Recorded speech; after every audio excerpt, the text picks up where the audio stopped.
ॐ श्रीमात्रे नमः।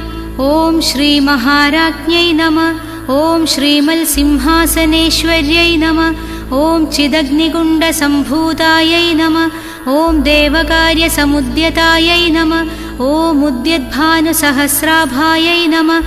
ॐ चतुर्बाहुसमन्वितायै नमः। ॐ रागस्वरूपपाषाढ्यायै नमः। ॐ क्रोधाकाराङ्कुशोज्ज्वलायै नमः। ॐ मनोरूपेक्षुकोदण्डायै नमः।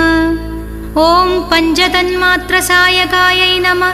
ॐ निजारुणप्रभापूरमज्जल्ब्रह्माण्डमण्डलायै नमः।